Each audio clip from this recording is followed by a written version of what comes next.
So very good. Okay, next up on our agenda is Mark Llanuza. Mark has been photographing trains for, I guess, about as long as I have, which this year is now 50 years for me. So I do know Mark has been very prolific in some of the stuff that he's shot, and he has put together a little program for us, just specializing on one little line, and it's in Wisconsin, so kind of in our area. So Mark is going to talk about the Chicago Northwestern and the Elroy subdivision. So Mark, do you remember what to do here? Yep. All right. Well, hold on 1 second. We're gonna get the picture on here. All right. So with that, can you see the picture now? We can see the picture. And Mark Llanuza, welcome. Right, here we go. Welcome to the Wisconsin Chapter NRHS. The stage is yours. Okay. All right. We're gonna do here is we're gonna go back 41 years ago. Okay, on documenting this line down between Wyville, Elroy, and Madison. Okay. I mean, I got like 300 or 400 pictures I've done here, but I want to just kind of narrow it down about 50. Just so we can do another division later on. Okay, on this line. Right now, this is actually June 1984, the longest day of the year. Okay, it is 5:30 in the morning. We're at Wyville. Okay, he's just coming off the Adams sub, getting onto the old former Omaha subdivision that goes to Madison, Wisconsin. It's a business train coming out from St. Paul. We drove 4 hours to get up here. So here's our chase scene. Okay, he's going underneath the classic semaphores. The line to the right goes to Milwaukee, and he's going straight into Baraboo. Here we are, where we're just outside of Wyville, between Camp Douglas and Wyville. Early in the morning, you can see the early morning sun is just beautiful on this train here. The speed limit on the time of this line here was like 10 to 15 mile an hour. Business trains were allowed to go a little bit faster. So, you know, sometimes the chase wasn't as easy. Here we are coming into downtown Camp Douglas. The rear of the train is crossing over the Milwaukee Road tracks. As he gets a little closer here, the whole idea of this train is Jim Zito, Senior Vice President, and Ed Burkhardt and Chris Berger on his train. They were bringing down to the North Freedom Museum down in Wisconsin a check for the 1385 steam engine, okay, because they were using it from 1982 almost all the way to the end of 85. So they were dropping off a check, and that's what they were heading down there for. Here we are, we're in Elroy, Wisconsin. The station is still there. It's used as a bicycle place. It was a crew change point.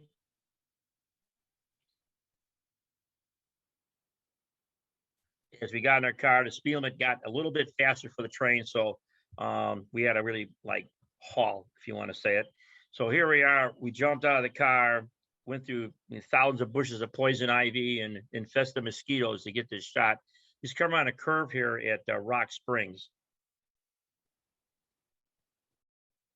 Still had telephone poles. The line had semaphores on it. Here we are in North Freedom, Wisconsin here. Jim Zito is in the red jacket. And in 1385, had pulled up, and the Northwestern had donated a lot of money for use of the steam engine. So they were goofing around and talking. Decided the best thing to do is get down to Merrimack, Wisconsin, and cut down about 400 trees to help nature out and get this shot right here. You guys can see this, correct? I hope so. Anyway, so that's him calling that's Merrimack, Wisconsin, right here. Here we are. We're going to go back a little time-wise here. This was like an infested mosquito tunnel here. This is at Hustler, Wisconsin. There is a northwest-bound rock train we're waiting for. Whoop. That one didn't go in order. What? I'm sorry about that. Anyway, the business train over here is coming into Lodi. That's the rear of the train heading towards Madison, Wisconsin. As they changed crews in Madison, we went over to the Brooklyn one. This line is no longer being used anymore right now. Actually, the grade crossings are paved over with asphalt. The WSOR does come up close to it near Oregon, but this part here has been embargoed at least 20 years now. And another episode here in April of 1984, the train is leaving Janesville, Wisconsin, heading up to St. Paul for their daily spring inspection. Going away shot on a wooden bridge. Not really even sure if that bridge is there anymore. Remember, this is almost like 38 years ago. Here we chased a guy to Rock Springs. Go around. This place was always used for a publicity picture back in the olden days for the Northwestern. So, like I say, the speed limit was about 40 miles an hour in this line. So you really had to get going after the shot. Just the same train over here. I got a little Ming. I had them all numbered. Okay, he's actually crossing over the Milwaukee Road in downtown Madison. To the track to the left is the Milwaukee Road track. The same train over here is in downtown Reedsburg. Here's a crew change point. So what I'm in the history I've been reading, okay, this would be like the Madison Subdivision crew getting off, and a St. Paul crew would be getting on this train here. So after this shot here, we had to get going to get a shot from coming through the tunnel at Hustler.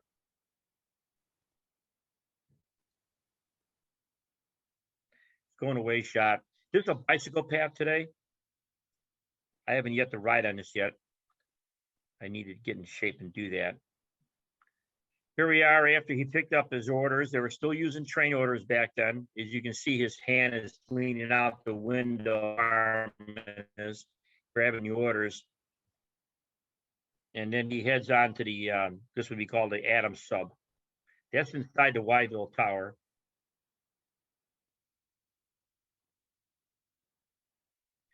This Rock Springs train here was loading up.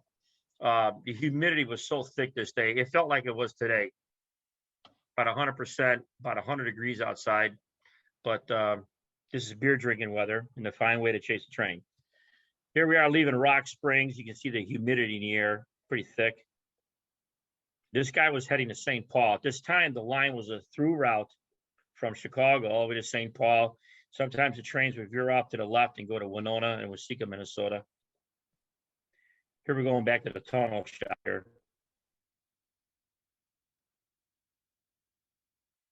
That's him coming out of the northwest end of the tunnel.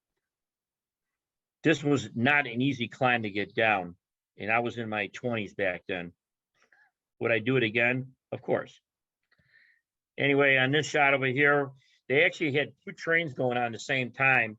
So they would load two trains up at a time. One would be going northwestbound and one would be going eastbound to Chicago. This is a Chicago-bound train. So after we shot our picture of our train at the Hustler Tunnel, we hauled over to Rock Springs to get four Jeeps on a Rock Springs train.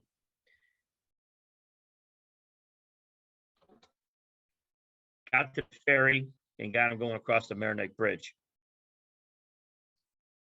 This is near sunset. So we used all day to shoot pictures. Back in 1985, they actually had a train. They were entertaining the Oscar Mayer plant in Madison. I'm not even sure if that company's even there anymore, but they picked up people from Janesville and Madison, and they wined them and dined them at Devil's Lake. Now, it looks kind of like a cold, moody shot, but it's actually a very warm day. The train is actually backing up. We're on top of the signals here. So to get this view here. Actually, I was the Northwestern's freelance company photographer, so I was not doing anything illegal, though they knew I was going to be up there. Here he is at sunrise, going over the Merrimack Bridge. You're probably wondering how we got this shot. Well, we did is we just kept riding the ferry back and forth till the train went over. Here we are another time where I had taken my son out of school for, we used the excuse to learn transportation.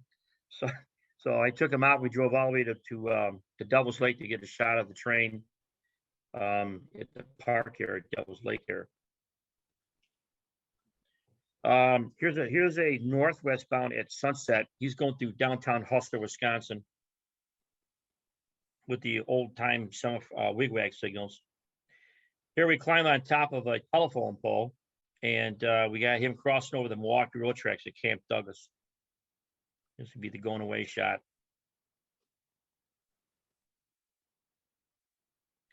And this view here, I'm on top of the bore of the tunnel for a northwest bound train. You can see the signals are still in the background there.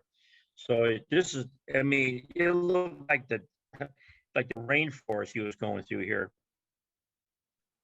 But they were running trains 2 a day on the line. So you'd get an empty, if you got there at between, I don't know, 5, 6 o'clock in the morning, you'd be able to get a southeastbound. They would load up and then go back again at about 4 or 5 in the afternoon.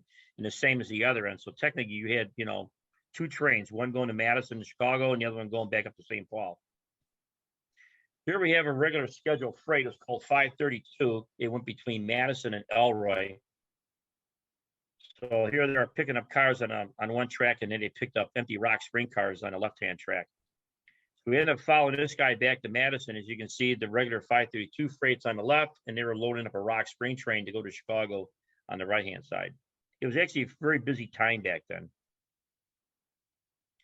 On this picture here, there was a planned shot. They actually, believe it or not, they had the customers that they were entertaining get on a bus, and the bus got on the ferry, and they stopped the ferry, and the passengers were able to get a picture of the train parked on a bridge. Of course, I didn't want to be on the ferry, so once again, we cut some more trees down for this shot.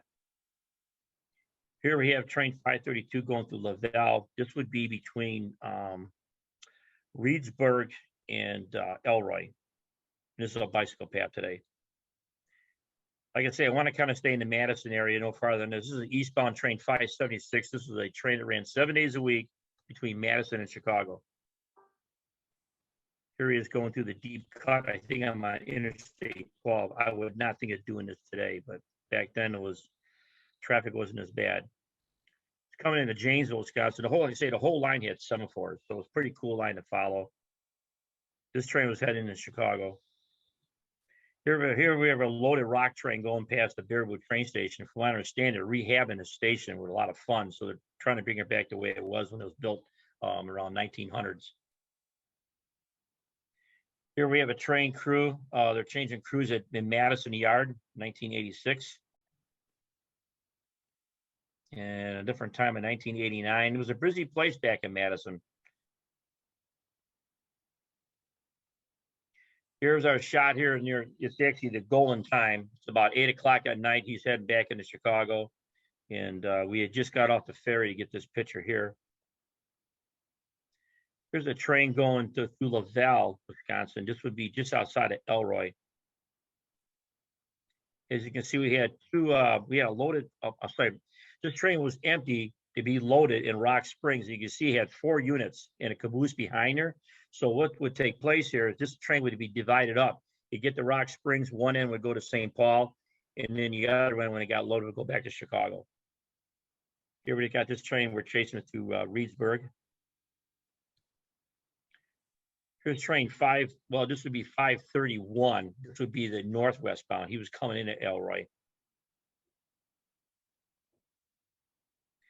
This would be the last scheduled business train to come in on Northwest line out of Chicago. He'd go up to Elroy here. After this spring inspection trip, they closed down Wydale Tower within 2 weeks. And we're coming up to the end of the show right here. That's a crew change. I believe that'd be a St. Paul crew right there. And then this was October of 84. By 1987, the line was taken out of service.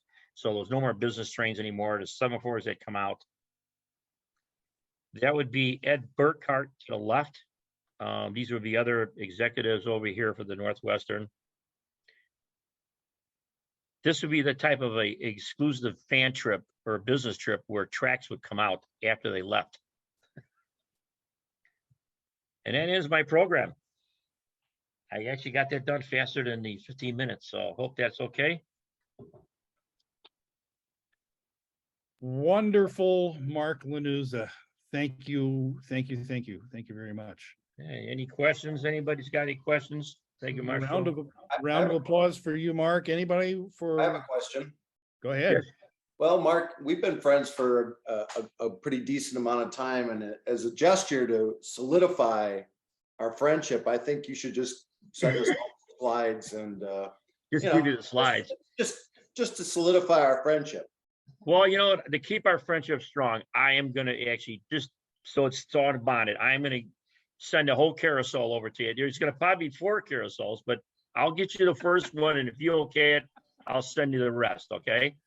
All right, man. You are the best. You know that. I Play appreciate play that. nice, David, Bill. Let's David play Kroger. nice. Yes, Mark. Good show. Yeah. Thank you. I see you smiling. I'm glad you're happy. Okay. Hey, I am all the time. I'm still waiting for that carousel of Iowa division stuff. It's coming. You gotta check that mailbox. Oh, yeah. Very good stuff, Mark. Very good. Thank you. Anybody else got any questions before we go to the next gentleman? Enjoyed it, Mark. Thank you. And on those slide trays, just check to see if there's anything in those slide trays when they arrive. Okay. Okay. All right. All right. Mark, great pictures. Great. I got one question for you. Yes. Who took them? Oh yeah. Yeah. Okay. Actually, my younger son Kevin did, of course. Yeah. Okay. You know, it was crazy. I can remember we were living in Palatine at the time. I think he was, oh my God, like maybe 7 or 8 years old. And, you know, I get a call in that there's a business train going to Baraboo. Okay. So, you know, right away I'm not saying we lied. We just didn't tell the truth. So my wife would call up the school and say, we forgot he had a dentist appointment. We got to take him out. So we did. And we went all the way to Baraboo and came back. And he probably learned more on that trip, you know, than I would in school. You raised them right, brother. You raised them right. That's for sure. That's right. So anyway, but yeah, it was fun times back then. It was, I photographed Jim Zito's wedding.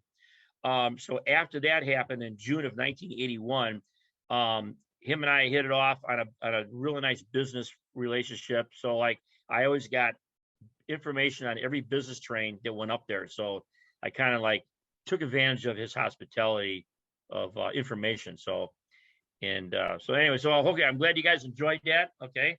And got to thank my wife for helping me hook this up. It's the first time I ever did a Zoom before. So anyway, Yes, all right. thank you. William Thank Beecher, you. the carousels are on their way. My wife just told me that FedEx is coming now. Okay. Thank you. Thank you, Mark. And thank you, Pam. Yeah, it was good to work with you. And thank you for facilitating that. That's wonderful. All right, great.